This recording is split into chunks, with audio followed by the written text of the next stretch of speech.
Welcome to the Unitarian Universalist Church of Berks County. My name is Lauren Fritz, and I use she and her pronouns. As Unitarian Universalists, we come together not with a list of required beliefs, but with a set of shared values centered on an unconditional and unshakable love.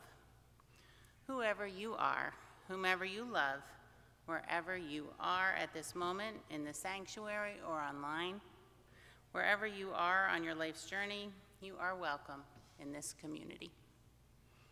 As we are gathering, I want to extend a special welcome to anyone visiting with us this morning, and if you haven't already, please take a moment to fill out one of our green connection cards in the pew and drop it off in the offering basket this morning. And then please join us after service for coffee and conversation during our fellowship time in the Gerber Room. Those joining online, please take a moment to write your name in the chat box and let us know where you're joining from this morning. You'll find the UU Berks Church web address in the chat box and a link to today's order of service. You can sign up on the webpage for our weekly e-newsletter. The connection cards can also be used to request calls and visits from Reverend John, to update your personal information, and to connect with the lay leadership of the church. Please drop those cards in the offering basket. Pastoral requests will be forwarded confidentially to the minister. For new families and our youngest members, there are a few options for being present in worship this morning. There is our new children's space, and that's in the back of the sanctuary where Miss Erin is keeping an eye on things.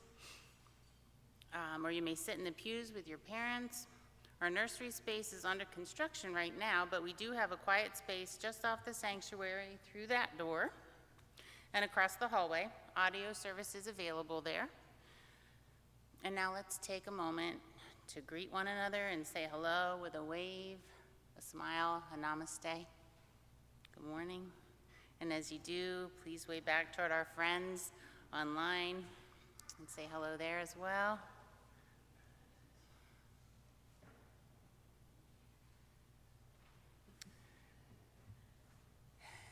And we will do our chalice lighting this morning.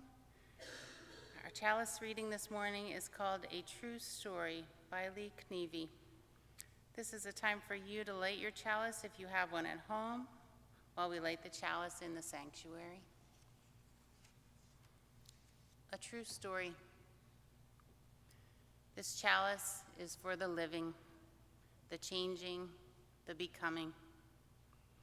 This chalice is for losing the script of your life, the chapters about who you are in other people's stories. This chalice is for the lost GPS that was supposed to show you how to get where they expected you to go. This chalice is for skipping the directions, coloring outside the lines, painting not by number, but by silence, by wild abandon, with a brush you made yourself, from light deep inside. Startling, vivid, a new voice that already knows you. Finally, a true story.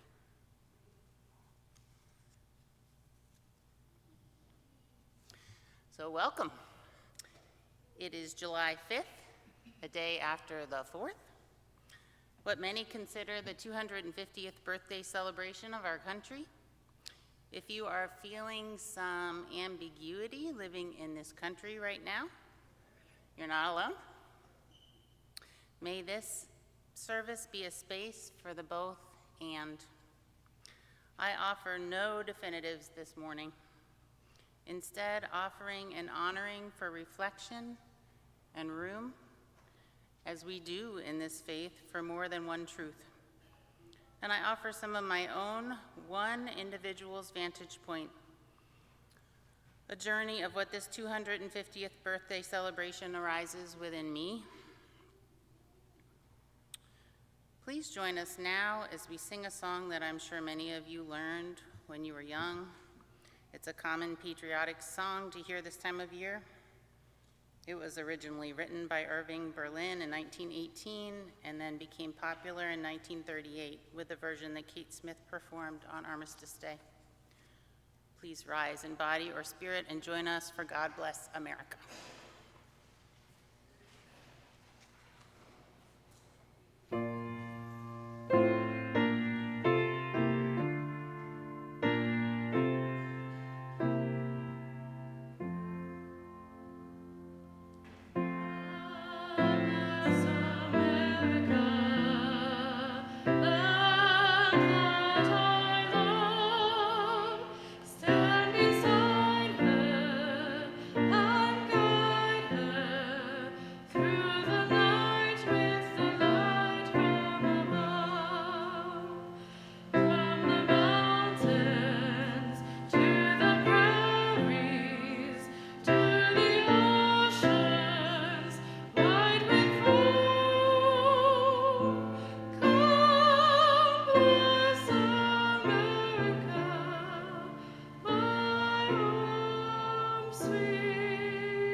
A poem by Walt Whitman, who lived from 1818 to 1892, called America.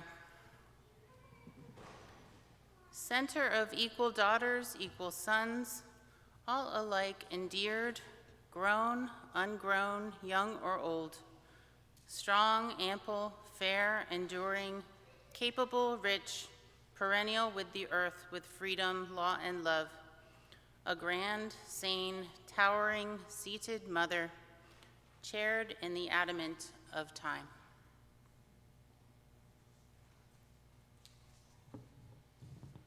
And our story this morning is about the birth and life of a song and the man who wrote it. And I'm going to ask Miss Lauren Fritz and thank Mr. Pancho Pena for helping us tell this story this morning. And all of you in advance for helping this song live, all right? That's your heads up. So what I'm about to share is from an essay by Bill Nolan, and I encourage you to go read his whole work. But our story starts, as every good story starts, with once upon a time. Once upon a time, This Land Is Your Land was written in New York in 1940 by a man named Woody Guthrie. And our essayist Bill Nolan wrote that it is clear enough that he wrote the song because of an instinctive dislike for the then popular Irving Berlin composition that we just sang. I'm going to say that again. A distinctive dislike for the then popular Irving Berlin composition, God Bless America, and the recording by Kate Smith. Woody's original version was titled God Blessed America? And each stanza ended with the line, God blessed America for me. Those words were later replaced with, this land is your land. And this land was made for you and me. Yes, that was the replacement. Woody Guthrie has been described as the great balladeer of the American Depression and the author of about 1,000 songs, as well as a number of other writings. He was first diagnosed with a hereditary disease, Huntington's chorea, in September of 1952. And the disease is the one he died from in 1967. So from May of 1956 onward, he was institutionalized in a New Jersey hospital, and he consequently missed out on the participation of the burgeoning interest in folk music. But his songs and his character were major inspirations for many during the folk revival of the 1960s. Woody Guthrie's daughter, Nora Guthrie, shares that song and what she thought of it, that she said it belongs to the people, not the government. And here's what I cherish, what Nora cherishes, and what the song means to all of us. One of the most visionary moments when the song was genuinely and cosmically fulfilled was at President Barack Obama's inaugural concert. America was singing at that moment. That moment had embraced, she wrote, Pete Seeger, who was a blacklisted musician for 25 years, center stage, leading the country, singing to the first African-American elected president of the United States of America, accompanied by Bruce Springsteen, who was the biggest rock star in the USA, backed by an African-American gospel choir of young people with an indigenous percussionist, with the biggest sing-along audience of millions of Americans who all knew a lot of the words. What other song could have possibly fit the bill? None, Nora thinks. And she adds, as I watched it crying, I looked up and said to my dad, so this is why you wrote it. It was as if the moment was made for the song and vice versa. So we're gonna sing a couple of the verses we know, and then I'm gonna tell you a little bit more, okay? Won't you join me in This Land Is Your Land? This land is your land. This land is my land. From California to the New York Island. From the redwood forest to the Gulf Stream waters. This land was made for you and me. I roamed and rambled and I followed my footsteps to the sparkling sands of the diamond deserts, and all around me a voice was singing. This land was made for you and me. This land is your land. This land is my land. From California to the New York Island, from the redwood forest to the Gulf Stream waters. This land was made for you and me.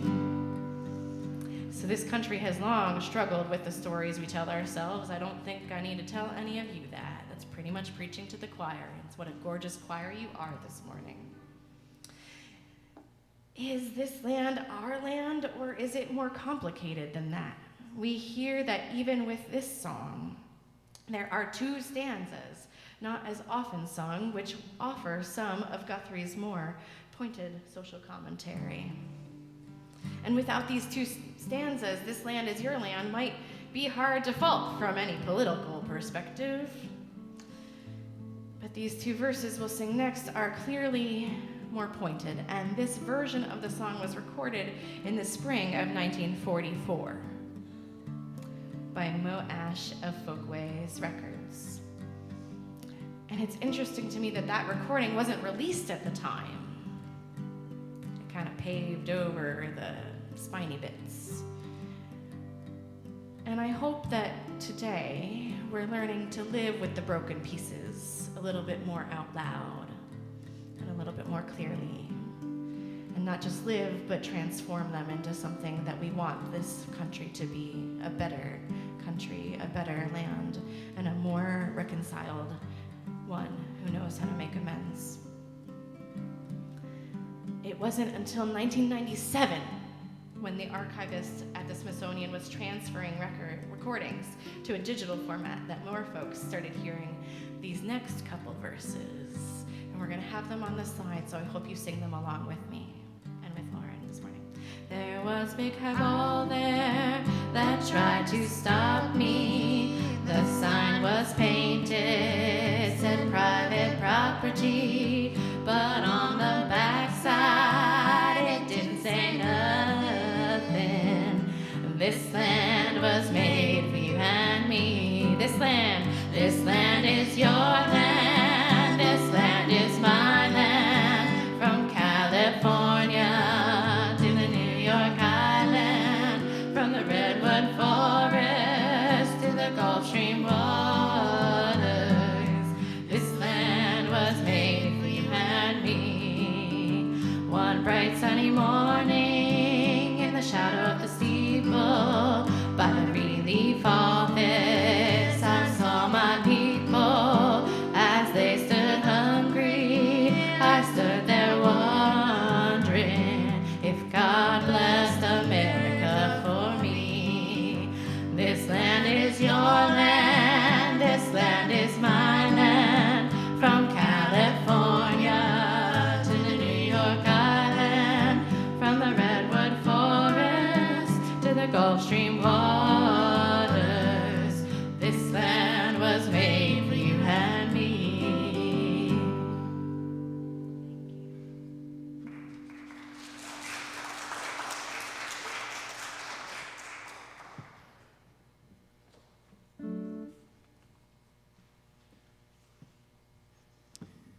We may be especially in touch with the joys and the sorrows that we find touch up against us during this 250th celebration of our country. Let us open our minds and our hearts to the spirit of this community and take this moment to call to mind all that are in need of our kindness, our caring, and our love. Consider if there is someone in your life, even or especially if that someone is you, who needs our support this week, and we take this time to honor those souls. Those who are online may share joys and sorrows in the chat box, and those on site are invited to come forward and place stones in our common bowl in sympathy, celebration, and solidarity. Let us sing Spirit of Life together, first in Spanish and then in English.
We share a prayer called the Values Prayer after St. Francis.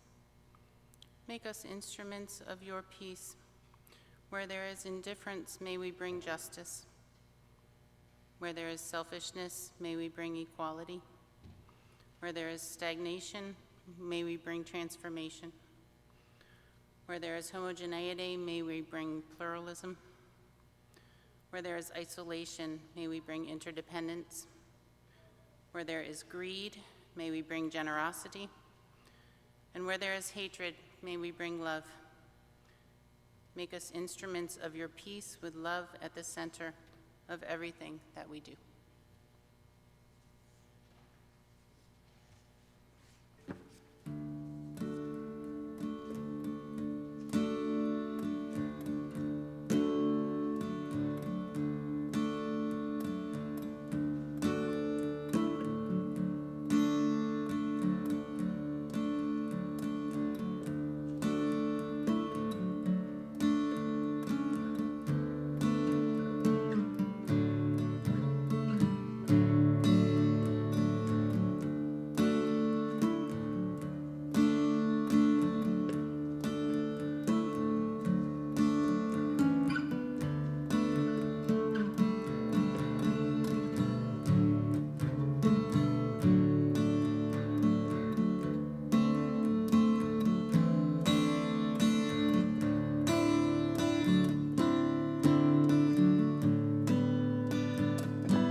invite you for this next poem to think of it as a meditation,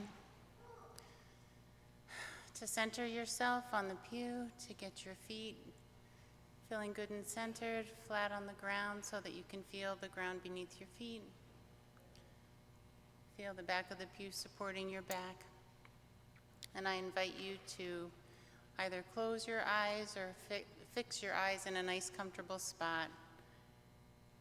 And as I read this poem called Let America Be America Again by Langston Hughes, who lived from 1901 to 1967, I invite you to let your imagination picture the images that come to mind as I read.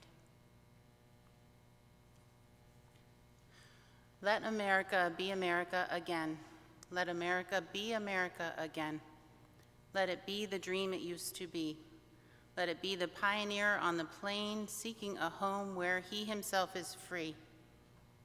America never was America to me. God bless America. Let America be the dream the dreamers dreamed. Let it be the great, strong land of love, where never kings connive nor tyrants scheme, that any man be crushed by one above. It never was America to me. And that I love. Oh, let my land be a land where liberty is crowned with no false patriotic wealth, but opportunity is real and life is free. Equality is in the air we breathe. There's never been equality for me, nor freedom in this homeland of the free. Stand beside her and guide her through the night with the light from above. Say, who are you that mumbles in the dark, and who are you that draws your veil across the stars? I am the poor white, fooled and pushed apart. I am the Negro bearing the slavery scars. I am the red man driven from the land. I am the immigrant clutching the hope I seek and finding only the same old stupid plan of dog eat dog, of mighty crush the weak. I am the young man full of strength and hope, tangled in that ancient endless chain of profit, power, gain, of grab the land, of grab the gold, of grab the ways of satisfying need, of work the men, of take the pay, of owning everything for one's own greed. I am the farmer, bondsman to the soil. I am the worker sold to the machine. I am the Negro servant to you all. I am the people, humble, hungry, mean. Hungry yet today, despite the dream. Beaten yet today, oh pioneers, I am the man who never got ahead, the poorest worker bartered through the years. Yes, I'm the one who dreamt our basic dreams in the old world while still a serf of kings, who dreamt a dream so strong, so brave, so true, that even yet its mighty daring sings. In every brick and stone, in every furrow turned, that's made America the land it has become. Oh, I'm the man who sailed those early seas in search of what it meant to be home. For I'm the one who left dark Ireland's shore and Poland's plain and England's grassy lea, and torn from black Africa's strand, I came to build a homeland of the free. The free? From the mountain. Who said free? Not me, surely not me. The millions on relief today, the millions shot down when we strike, the millions who have nothing for our pay, for all the dreams we've dreamed and all the songs we've sung, and all the hopes we've held and all the flags we've hung, the millions we have nothing for our pay, except the dream that's almost dead today. To the prairies.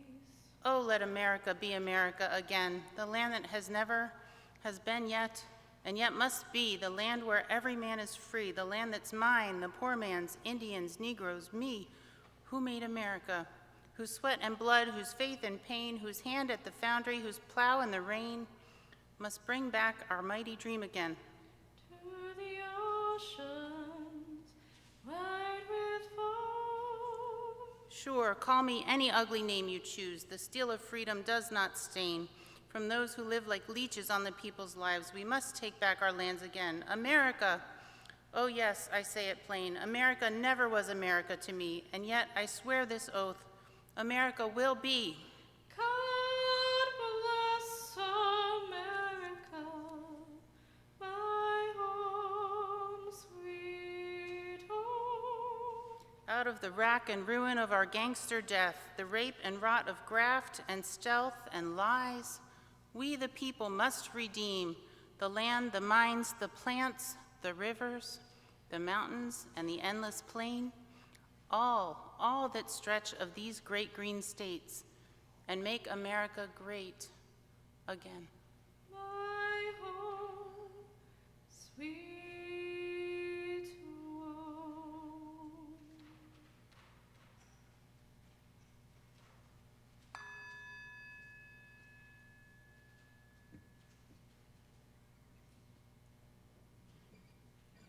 home.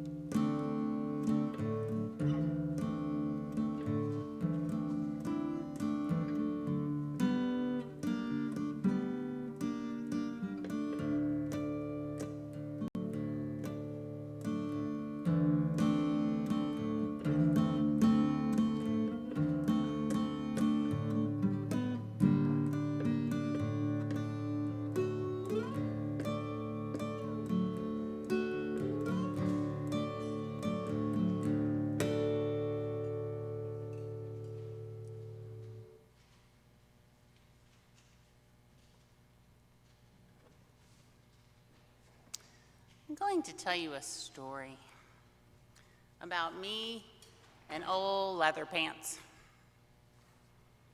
About the year I turned 25, I sometimes share this story in therapy as a teaching tool. When I was getting ready to turn 25, I had recently finished graduate school in Louisville, Kentucky. My hopes of landing my dream job there had been put on hold by a hiring freeze in a bad economy. My last romantic relationship had crumbled dismally, and I had resigned myself to the fact that it would be very difficult to make ends meet on the waitressing job I had at the Rib Tavern I had held to get myself through school.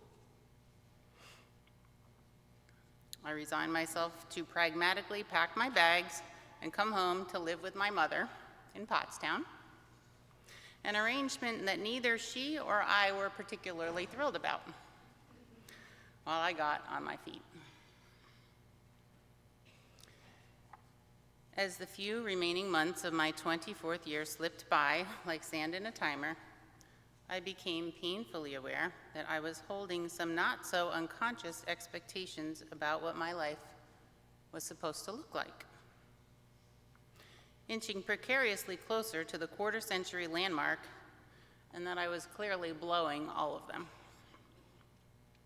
I began to fret about how I was going to find a rewarding, fulfilling job, buy a home, meet a healthy and future-oriented partner, spontaneously produce children, and continue my journey of self-growth, and land all of this in time for my 25th birthday, to stay on track with my apparent internal schedule of what would be worth celebrating by 25.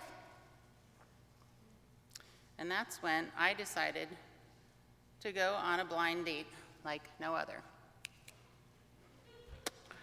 So, this preceded a time when online dating was so popular. So I don't really remember how we got linked up. It may have been through the newspaper, or maybe I left a message in a bottle in a tree. I don't know. Regardless, I remember psyching myself for this blind date and really telling myself, you are a new therapist, you are open-minded, you are flexible, you can make anything work.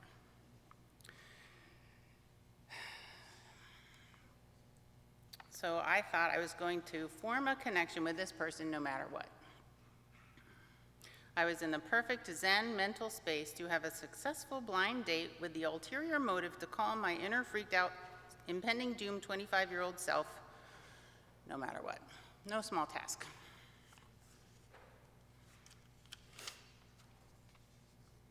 And then he arrived in a limo.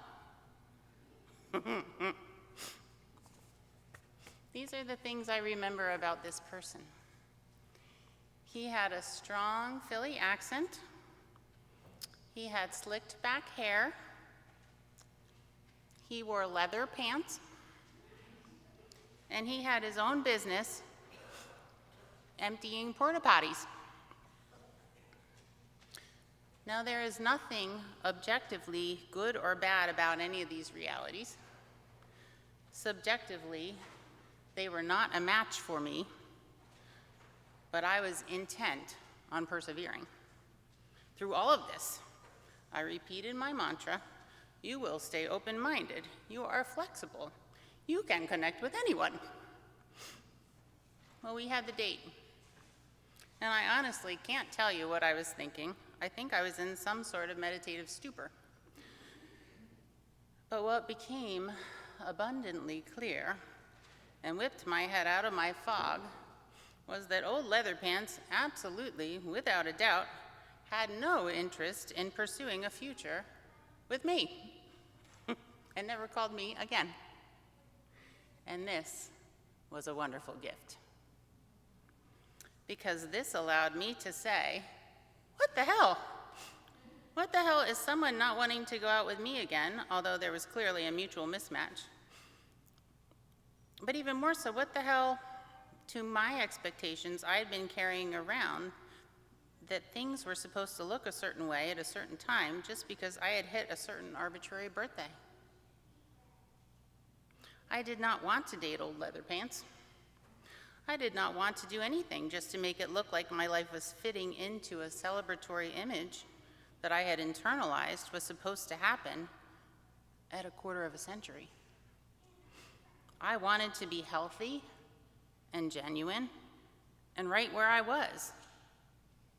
And everything else went out the window then.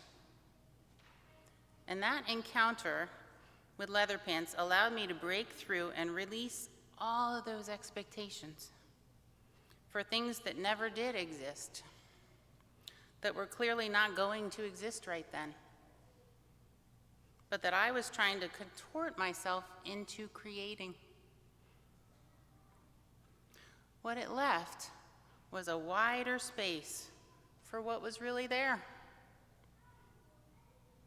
and room to work with what was to come, without trying to cram it into a mold that didn't fit. It let me put down the mold and open up to the idea of getting creative and excited with what was unfolding before me.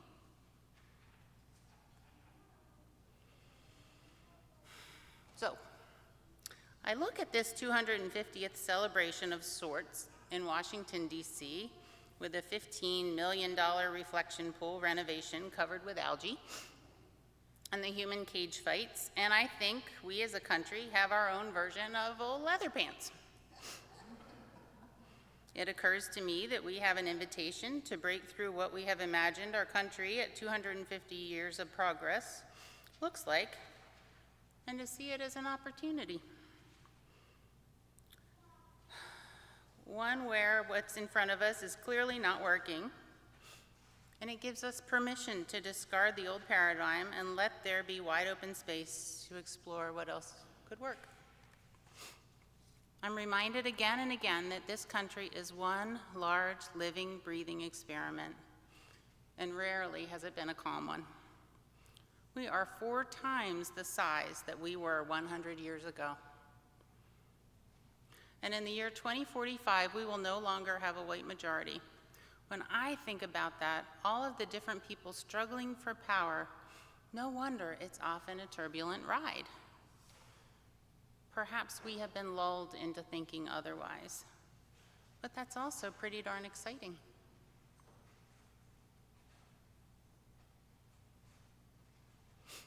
In 1976, the year of the bicentennial, I was 5 years old. My mother, a history teacher and writer, was working with the Pottstown newspaper and the library to make a commemorative 1976 coloring book, celebrating the history of the country and of our town. I think we still have copies of it somewhere. I remember receiving a little Liberty Bell replica maybe some of you guys have those too. And flying my own small American flag. We lit sparklers on the lawn and drove over to see the fireworks in Memorial Park in the back of my neighbor's green Ford pickup truck. We just rode in the back, no seatbelts, no nothing. Surprised any of us are here. My in-law family religiously watched the 4th of July parade on High Street for decades. They'd set up their folding lawn chairs on the sidewalk.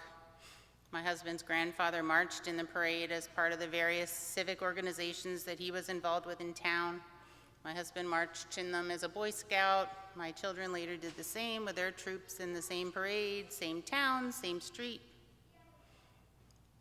This is America too.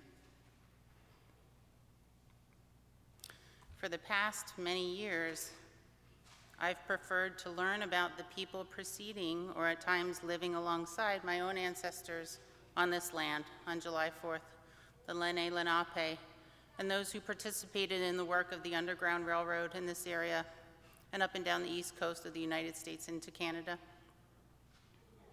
I find relief in the larger picture of history, no matter how brutal, to the facade of unilateral patriotism. There's a larger giving way, an ability to breathe honestly in the process. We are a young country, but these lands and the people that have been here on them are not young. They have held many inhabitants. Other older countries have a wisdom that we struggle in our sometimes petulant adolescence to be honest about, to integrate and own this reality in its fullness. Those that are coming, that have been here, that have always been here, that have always come, continue to change the mix. They bring new ideas, new energy, new struggles, new innovations. This, combined with what is here, makes for infinite combinations, colors, inventions, loves, friendships, struggles, solutions, sorrows, lessons, fears, and potentials. This America is rich and in perpetual motion. This is America too.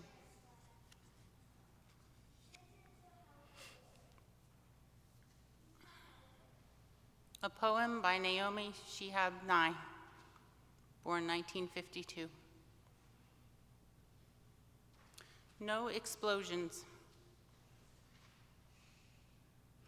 To enjoy fireworks, you would have to have lived a different kind of life.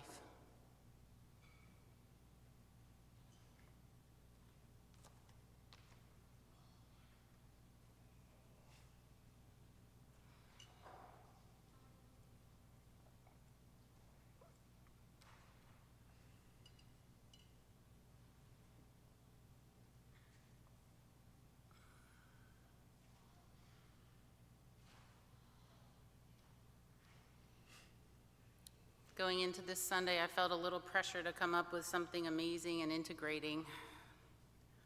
But instead, I just want to reflect on the kind of America I, as this one person, experience, and I want to encourage you to do the same, because I think these stories hold the threads together of what is amazing and integrating. We each have one lifetime, one go-through. It is against the backdrop of a time in history and that moves us all to be influenced, and this particular backdrop is pretty complex. But there is also some individuals say to have love, community, hope, joy, creativity, music, art, and deep satisfaction in one's life whenever we are born, whatever the circumstances. We all have some degree of individual agency, and each individual journey becomes a part of what this country becomes. So when I look at a snapshot of my life without stretching or complicating things, I see a woman in her mid-50s.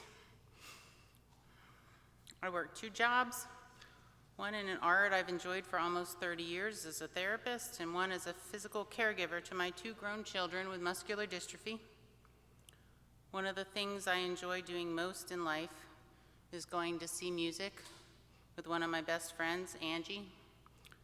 She's a lesbian and fellow UU who loves music just as much as I do. My children are bright and interested in living their lives, and they are profoundly physically disabled. Our lives have been shaped by the path of pursuing treatments, medication approvals, hospital visits, and equipment to forge some sort of meaningful quality path ahead. I think of our friends, my mother's neighbors, the Hernandez family, from several South American countries between all of their extended family and marriages. They have 2 growing young boys who we will often see playing with our dogs when we visit. They love listening to music and cooking outside when they gather. One day, my husband was sitting on the porch swing while they were picnicking. The swing gave way, and before he knew what happened, he was catapulted backwards into a bush. Before I even got to go outside, several members of the Hernandez family were over, pulling him out of the bush, asking if he was okay, helping to upright him and the swing. I give you this tiny snapshot because when I think of the framers of our country writing the Declaration of Independence, they were not writing it for any of the aforementioned, with the exception possibly of my husband. They could not possibly know how this country would grow. And yet now we, a cisgendered woman, a lesbian, 2 disabled young people, and the Hernandez family all live here and expect and deserve equal rights. And how brilliant and exciting that is to me. All of these voices, all of these ideas, and yes, this is messy, and yes, people who have held onto the power don't want to share it, and yes, this is predictable, but there are so many earnest and deserving folks in the heaving and the hoeing of time that I believe we will continue making progress.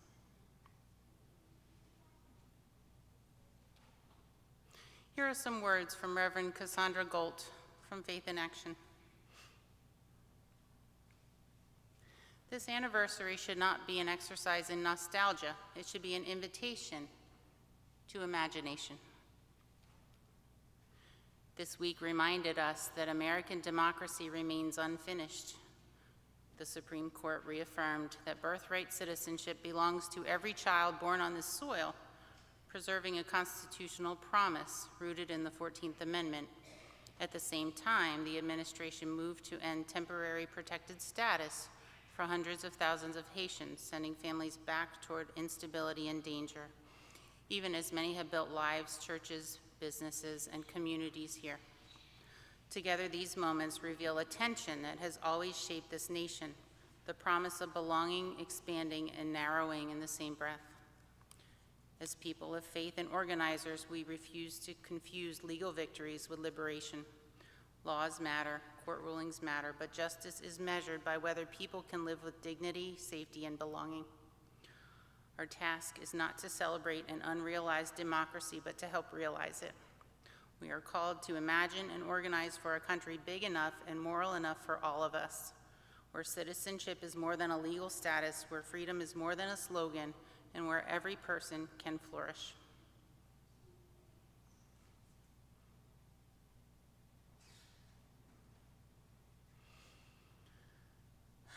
So I think about it like this. We are forever holding this tension between an ideal and a reality that is shifting and becoming. And this is the essence of America. This is a great experiment. I love to imagine the writers of our Constitution seeing now who it would be supporting and understanding the metamorphosis that this country has survived and evolved into. Yes, we are 250 years old, according to the Constitution, and that is a very worthy nod. There are things that have happened under this democracy that people in other parts of the world cannot imagine in terms of humanity and equality, and yet this birthday brings stark awareness that the project is far from the way we would like to see it. Perhaps it will never be in a finished state, and that is maybe the point. Democracy is living, molding, and shaping, and unfinished, and we are part of it.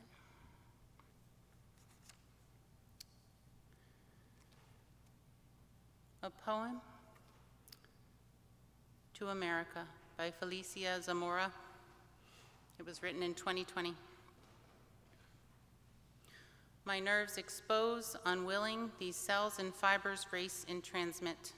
Oh, the impulse of me, skin peeled away. How defense fails. And my eyes, oh my eyes, in uncontrollable wet. To witness, to experience decimation in the aortic sacs.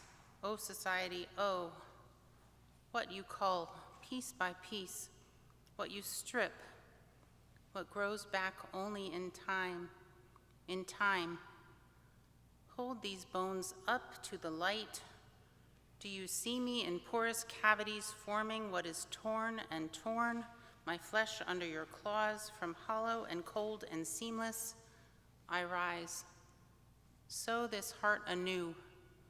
I long to forgive you. Forgive.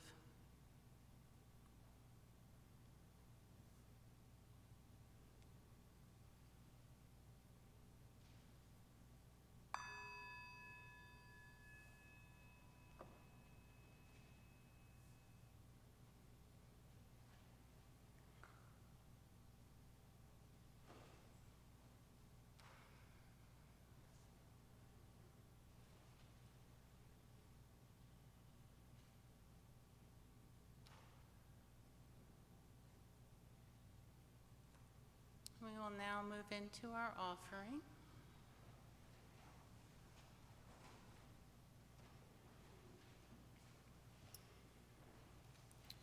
As a community of faith, we share what we can with one another.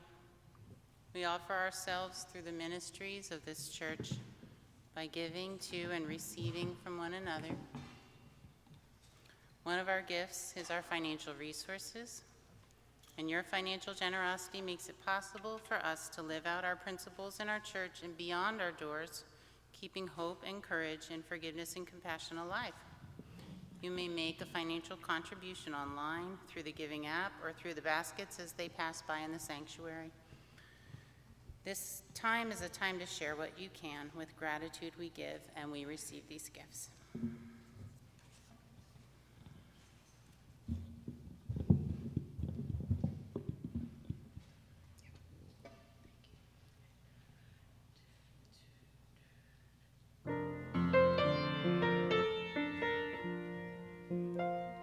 We may not yet have reached our glory,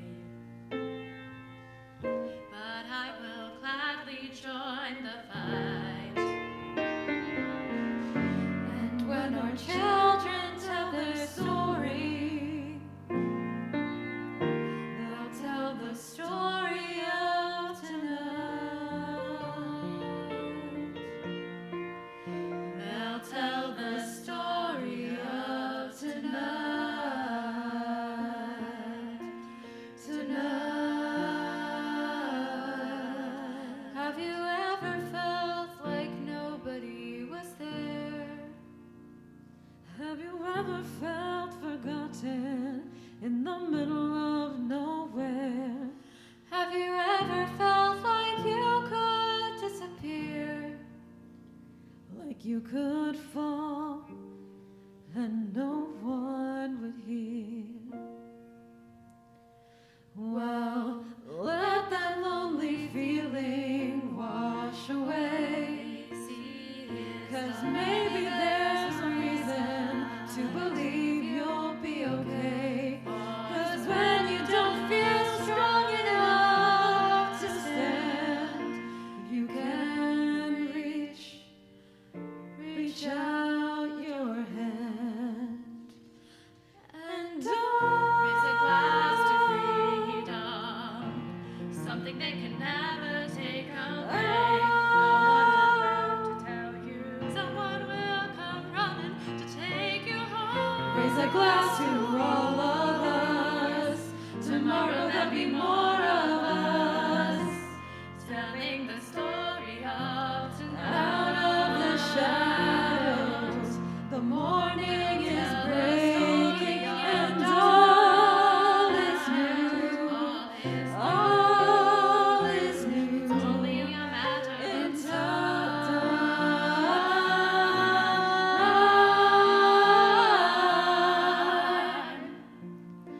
even when the dark comes crashing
So now comes our ritual of announcements.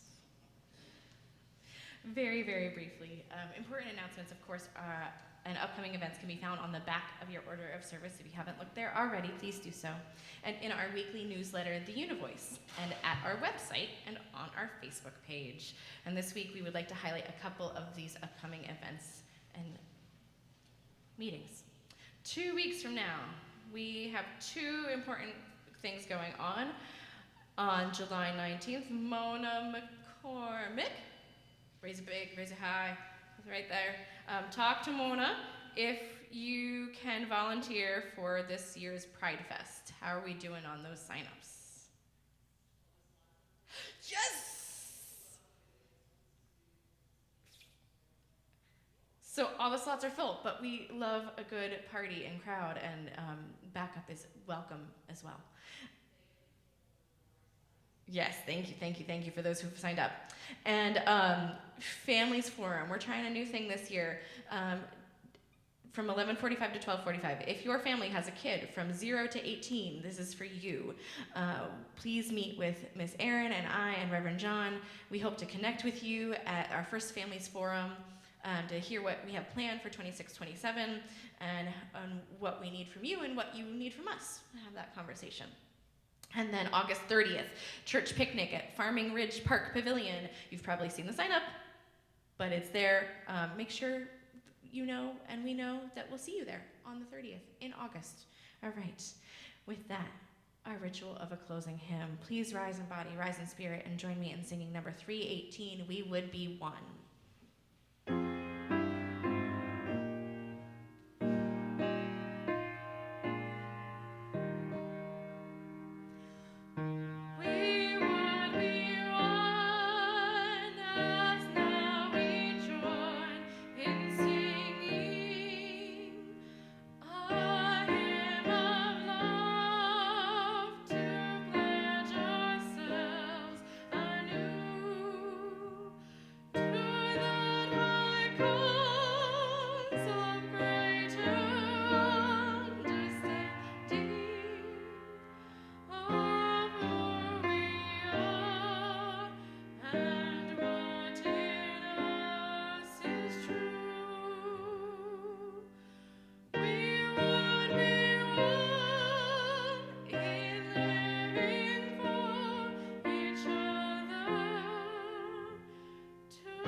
From the book Caste, The Origins of Our Discontent. We are responsible for our own ignorance, or with time and open-hearted enlightenment, our own wisdom. With gentle hearts, thank you for being here. Have a good week. And do we have? No.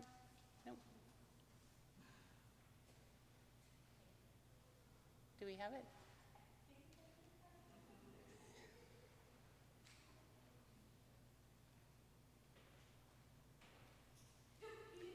Oh, we have a little postlude that'll come up that you're welcome to stay and enjoy. All right. Thanks for being here, everybody.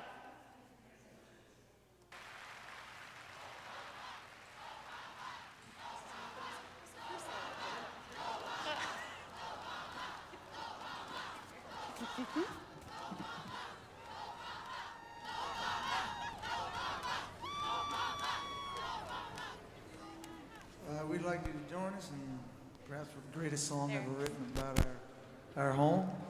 The father of American folk music, Pete Seeger, his grandson, Tyler. Lead us, Pete. You sing it with us. We'll give you the words. When I was walking that ribbon of highway, as I went walking that ribbon of highway, I saw above me, and in the skyway, I saw below me that golden valley. This land was made for you and me. everybody sing it. This land is your land. This land is my land. From California to the New York Island. From the redwood forest to the Gulf Stream water. This land was made for you and me. I roamed and rambled and I followed my footsteps to the sparkling sands of Paradigm and deserts, and all around me a voice was sounding. This land was made for you and me. Everybody. This land is your land. This land is my land. From California to the New York Island. From the redwood forest to the Gulf Stream water. This land was made for you and me. In the squares of the city, by the shadow of the steeple, by the relief office, I saw my people as they stood there hungry. I stood there This land was made for you and me. a great high wall tried to stop me. Great big sign there. Private property. On the other side, it didn't say nothing. That sign was made for you and me. This land is your land. This land is my land. From California to the New York Island. From the redwood forest to the Gulf Stream waters. This land was made for you and me. Nobody living can ever stop me. I go walking. Freedom Highway. Nobody living. Make me turn back. Hey, this land. This land was made for you and me. Everybody, this land is your land. This land is my land. From California